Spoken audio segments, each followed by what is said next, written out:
Well, here we are. It is Thursday, March 16th, 2023, and today we're going to talk a bit about, do a little preview of the DOYLE sale that's coming up for Asia Week in New York in just about a week from now on the 22nd of March. Here's the sale, March 22nd at 10 a.m. in New York City.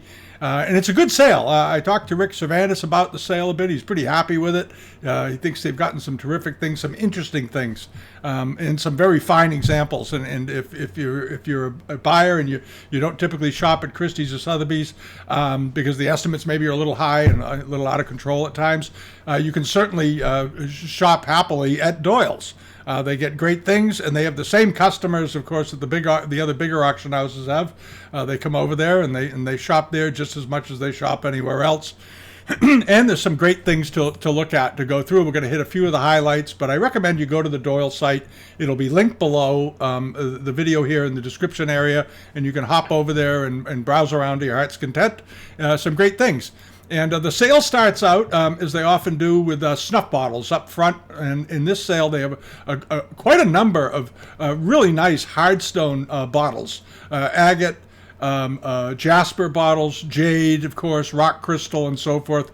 In particular, there's a very lovely nephrite jade round bottle here that I like a lot. Spinach jade, probably 19th century, maybe 18th. I don't know if they even dated it, but it's estimated at $1,500 to $2,000, and it's nice to see their estimates are not crazy, and they really encourage people to shy away from putting high estimates on things, because estimates have nothing to do with what something is going to bring. Really, it's what the market decides it's worth on that day, as you all know. Often when you see very high estimates and very high reserves, it's because the seller it doesn't really understand the auction market and how it works. And if you're serious about selling things, you don't want to mess around with forcing the auction houses into that situation, because you're going to be disappointed, they're going to be disappointed, and it just isn't going to work out. Selling at auction requires a little courage and a willingness to face reality when that reality shows up.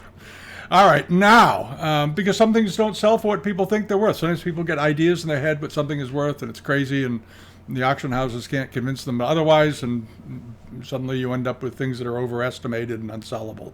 And then it's dead merch, as they say in the trade. All right, but here they've got some nice fresh examples, and none of the things in here look familiar. I haven't seen them in other auctions. Looks like all fresh stuff to the market, and we're going to go through just some of them.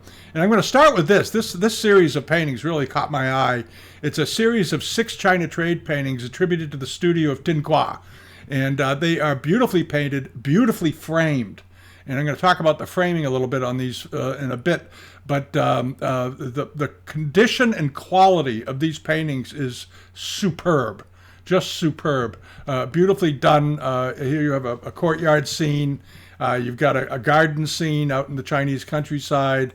You have an interior scene of people sitting at a table playing, looks like they're playing Go or something, with a servant bringing in some nice-looking porcelain dishes piled high with food, beautiful watercolors on the wall. And all these paintings were done to show sort of as we've said many times, the idealized version of how the Chinese wanted their culture perceived in the West.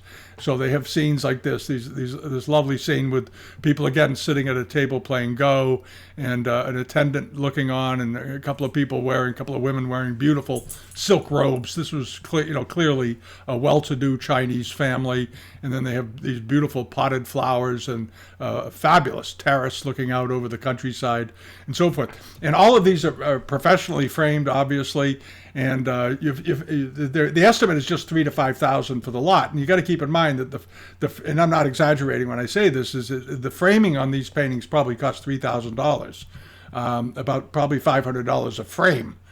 So that's an expense you're not going to have if you were to buy these loose.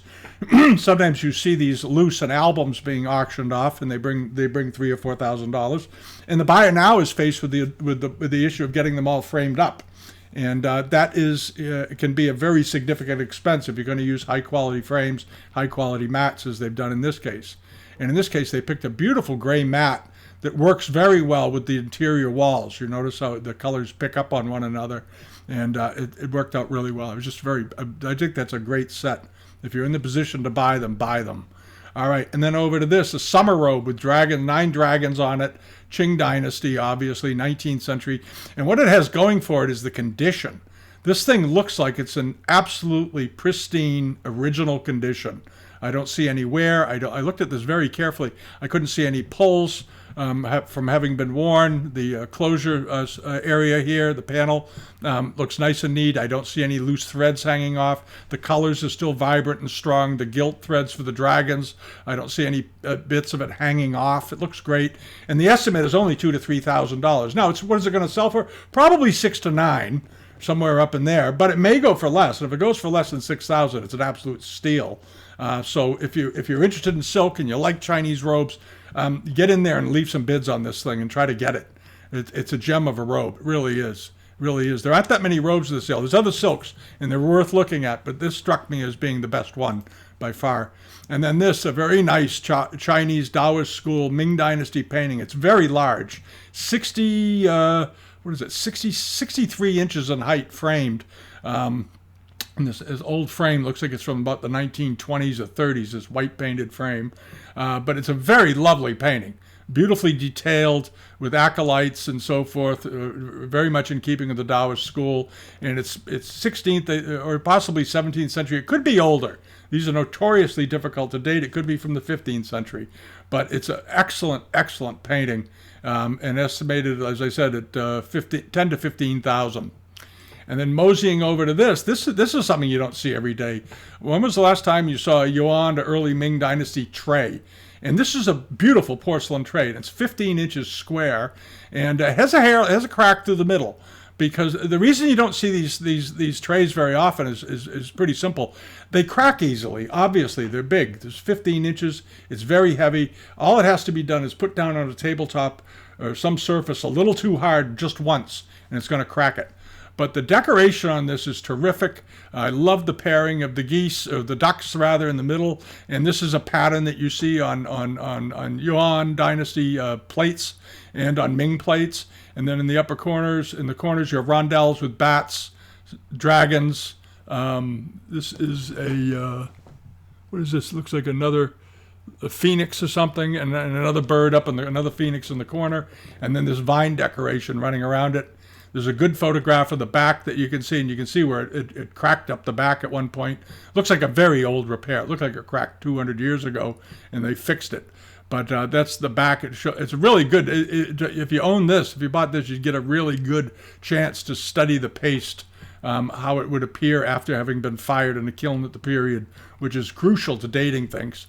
It's a lovely thing. It's estimated at $10,000 to $15,000, but it is an extremely rare object. And I'm absolutely fascinated to see what this thing brings, because it could blow the estimate away. So we'll check back on that. But that aesthetically, I think, is one of the nicest things in the sale. And then you have this, a 15th or so century Longquan Celadon incense burner with these rebuses, or these little bosses mounted on the shoulder. This is a fairly rare form. Nicely done. Sort of has that beautiful relief carving in it. It's got an old sticker on the bottom from the Jade Gallery. And it had been formerly in the Auchincloss collection, which is a part of the Jackie Kennedy's family of the Auchinclosses, and a very nice example, and probably bought many years ago. And then this, another Ming Dynasty Celadon charger. And this could be, they have it dated, they dated it very conservatively because it's a little tricky to date. They've dated it as Ming or later. But I looked at the back of this thing, and I don't know how it could have been out of the Ming Dynasty with that foot rim and this appearance on the back. That looks very Ming to me. And the dragon in the middle, that type of work. Of course, these crisp relief work setters on porcelains were done in the Sung Dynasty. They were done in the Yuan Dynasty. And up here, you have this sort of Yuzhou style of carving.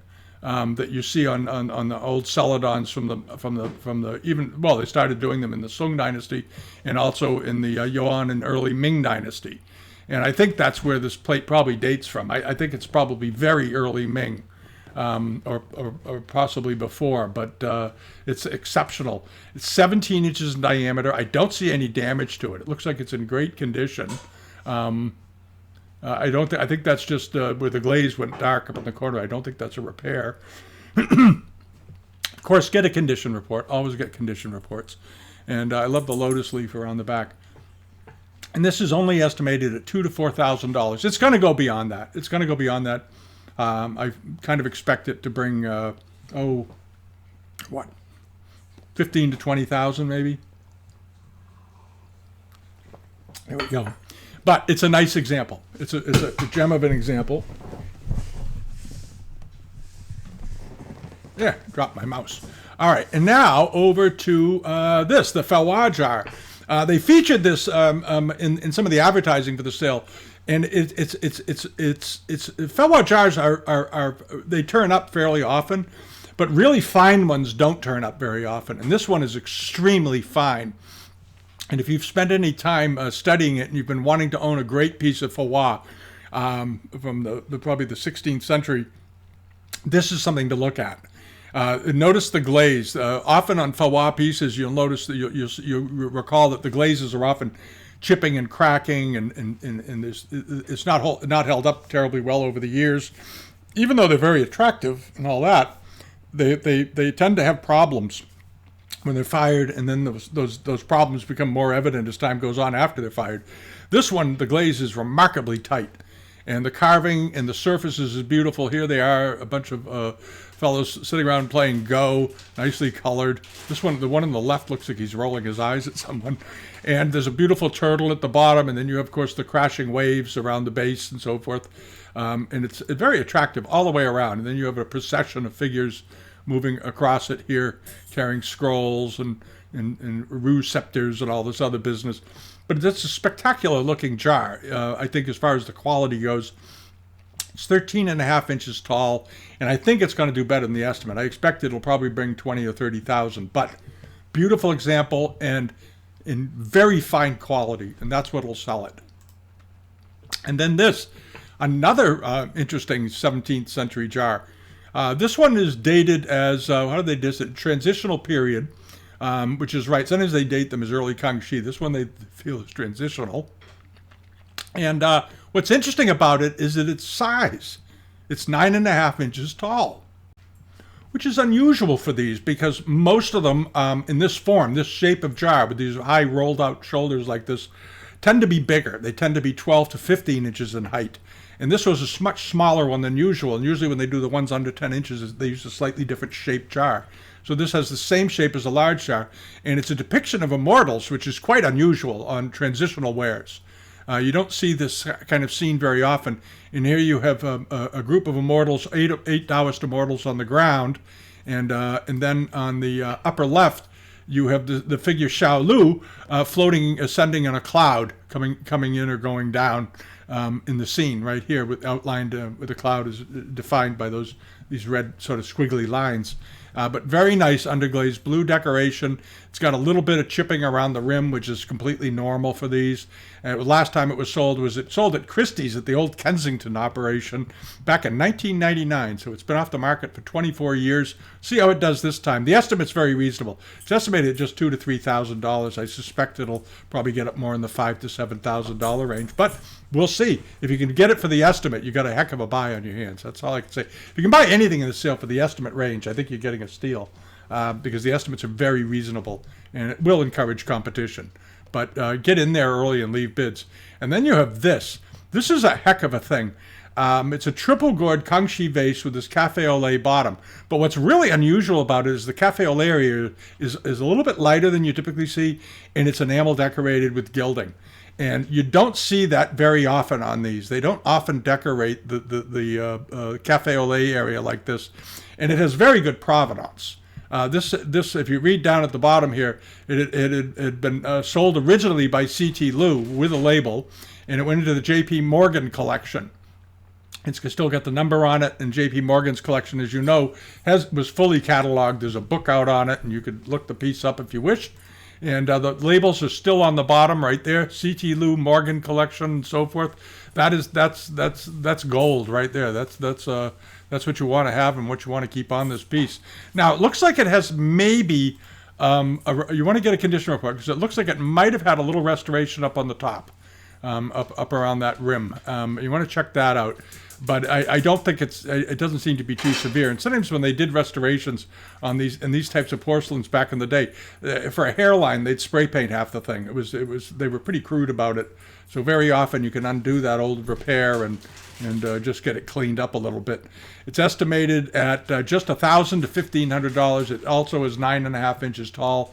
It's a beautiful example and a rare one for the design. If you like rare examples, this is it. It's triple gourd, not double, and has a decorated cafe ground at the bottom. And then on to this. This is a really fascinating plate. They dated it as it has a Jai-Qing mark, but they dated it to the early Qing dynasty, and this sure looks to me like something from the Butler collection. It looks like it's not from the Butler collection, obviously, but it was sold by Frank Caro on the Frank Caro label on the bottom, and successor to C.T. Lu, who we just talked about, the legendary dealer. Frank Caro worked for him for many, many years and took over the business when Lu died. And he started out working with C.T. Lu as his photographer and cataloger, and sort of did everything, the everyman. He sort of handled all the office duties. He arranged for shipments of things, and he learned an enormous amount about Chinese art. He was a very, very intelligent guy and an incredible photographer. If you've ever seen the old photographs of C.T. Lu's studios in Paris and the one in New York that were so beautifully photographed and often on sepia prints, those were taken by Frank Caro. He was an excellent photographer, and those old pictures of all the objects that C.T. Lu sold, were also taken by him, and then he took over the business. And anyway, getting back to this looks like a transitional period dish. Here's a picture of the foot rim on it. It's nice and smooth. Doesn't look like it's from the Jai-Qing period, but the front of it sure looks like it's from the transitional period. With the way the figure is done, the placement of the figure, the negative space, the script down the side. It's a very, very attractive porcelain. Let's see. It's got the portrait is 3/4 length, and it's a 6.5 inch dish, which certainly sounds like something that was done during the transitional period or early Shunzi period. A very nice plate with a very modest estimate, $3,000 to $5,000. Expected to get beyond that, probably $8,000 to $12,000. But you never know. You don't know. I say that, but also leave bids, because how many times have we seen examples with modest estimates, and they sell for the modest estimate, and that does happen. And you want to be the person that's there to catch it when it falls through the cracks. All right, and then on to this. This is a very unusual thing. It's a Tibetan-style ewer, as a Chinlung seal mark with a double square and of the period. Really nice example, very rare form, and a very modest estimate. And I spoke to Rick Savanas about this, and he said it appears to have a small restoration somewhere at the top, somewhere up here. I can't see it. So get a condition report and find out what the restoration was. It might be pretty unimportant, because this is a piece that's easily damaged because it's got all these little protruding parts, but a very rare form. And it's estimated at $20,000 to $40,000 US. I have to believe it's got to go beyond that. This is I haven't seen one of these in years turn up at a good auction, and this was a nice one from a long-time collection. And then over to this, the porcelain figures. These are really nice. A couple of porcelain lohans. They are huge. They're 2 feet tall each. And they dating them as 19th century, but I'm looking at the bottom picture, and they could be late 18th century. They certainly could be. These aren't Dewa. These were made in Jingzhen, because the paste on the bottom isn't white enough. This is not Dewa paste that's left unglazed. Dewa paste unglazed is very, very white. So these were probably made in Jingzhen. But a very handsome pair of figures, large. I think they're probably in good condition, and the estimate is very low, $4,000 to $6,000 for the pair. And to my mind, each one of them is probably worth $3,000 or $4,000 at least, in that size, 2 feet tall. These are enormous in an unusual form. And then over to this. This is a very cool thing, too. It's a very heavily potted Ming decorated vase. Now, they're calling it Ming-style porcelain, but that doesn't look style to me. That looks Ming. And maybe they're just doing it because it could be Jai-Qing and it could be Wan Li. But that foot rim and the way this is trimmed out looks absolutely fine. And there's the side of the pot. It has a very typical Wanli decoration on it. I don't have any problem with it, and it's enormous. 19 inches tall, estimated at $2,000 to $4,000. Came from a Washington D.C. collection. It's quite a thing. If it's not Wanli, maybe it's very early Kangxi period or something. I don't know, but it sure looks Wanli to me. And I think the estimate should be very encouraging for people because it should bring significantly more than that. But who knows? The description might scare them off. And so there's some good Korean stuff in the sale. One of them is a pair, or a near pair, of these Korean dragon jars from the Joseon era, probably early 19th century. Very nicely done. And they have a crackle glaze on them that just won't stop. It's got a very strong crackle on the lower section. Really, really like that. And then the upper section, not so much, and then more crackle around the top. The dragons are both nicely painted. This one is sort of happy-looking fellow. He's got looks like he's smiling at the artist who's painting him. And a nice-looking pair of vases. They're 12¼ inches tall, and they only have a $3,000 to $5,000 estimate for the pair.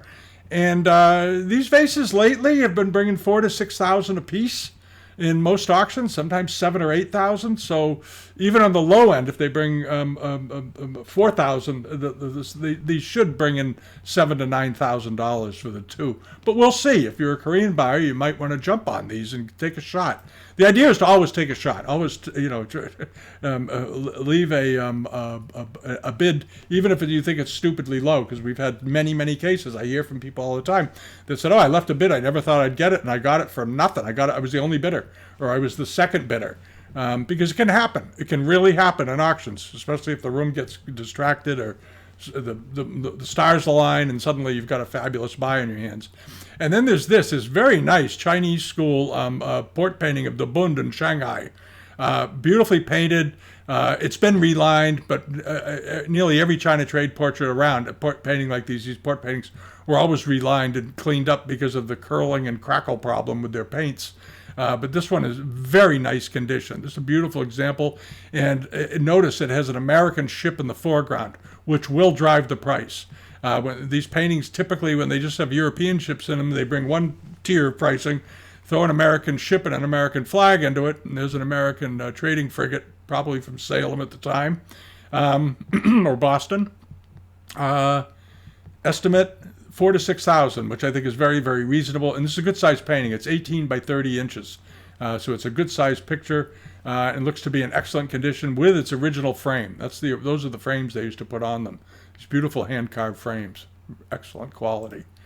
And then over here to this. This is a very interesting series of paintings. Came out of the collection of Eileen Pei. And I'm assuming that she's the wife or the widow of Pei the architect. I think, because the name rings a bell. I don't know why, but at any rate, this is a nice 18th century painting, Chinese school painting of the 8 beauties or whatever it is. And here they are with script next to them. Maybe this one's a little bigger. There you go. Very nicely painted, showing the ladies and showing ladies beautifully dressed in various pursuits and activities. Are standing around. Here's one standing next to a beautiful bronze. And she's got a Chinese feather fan in her hands. And here's a lady putting something in the incense burner, and another lady carrying looks like a boxwood ruyi head scepter, but beautifully dressed, looking over her shoulder. And then there's some descriptions above and everything. This is a neat painting, and it's good size. It's 57 inches long, so it's almost 5 feet in length. And it looks like if it's 5 feet in length, it looks like it's probably 12 inches tall or so. Be perfect to hang in a dining room or a living room. $3,000 to $5,000, I think, is very, very reasonable. 18th century, probably done during the Qianlong period. Great example, though. Really nice, unusual. Always buy the unusual things. And then in the Japanese, there's some good Japanese stuff in it. And this is one thing that caught my eye. It's by Endo Jubei. This really fine piece of cloisonne done during the Taisho period. Fairly, 1915 to 1920 probably. Nicely done. Love the vibrant colored, these peaches. Beautifully colored. They just glow. It's one of my favorite colors. And you'll see we use it often as a background on the videos here. Very similar color. And there's this, and then this bluebird sitting out. But very, very fine work. He's one of the masters of Japanese cloisonne work. Very fine workmanship, as you're known for. It looks like it's in very, very good condition. There are a lot of photographs of it. It has its box and so forth. There you go. Nagoya, Tokyo. There's the studios. And there's this, and there's that. There's everything you want. And as I said, 9 3/4 inches tall, estimated at $8,000 to $12,000. It should get there. These are highly collected, and there's other Japanese things in here too. I'm just showing one of the examples and a couple of Korean things, but there's a lot of other good Japanese material in here. So if you're a Japanese buyer, go check that out. All right, and overall, it looks like a nifty sale. I urge you to give it a shot. Go down there and take a look at it if you're in the New York area. And if you need photographs sent to you, just tell them, you want some bigger photographs, or if you need anything, they'll accommodate you. They always do. They're like Christie's and Sotheby's. They all more than happy to help you out, to get you to come and take part in their auctions. All right. So that's just a quick look at it, just a handful of the pieces that are in the sale. This is a pretty big sale. I forget how many lots there are altogether. Go to the bottom here. 354 lots. So there's a lot of material that we didn't get into. Obviously, we only covered about 15 or 20 of the items to give you a sense of it. Here's a bunch more of it. This is on the very last page. Nice looking brush pot in there and some other things. So do check it out. And it's a very nice flambe Jun type vase right here. It's probably late 19th century, estimated 1,000, 1,500, but beautifully potted. Well, let's take a look at that for a second.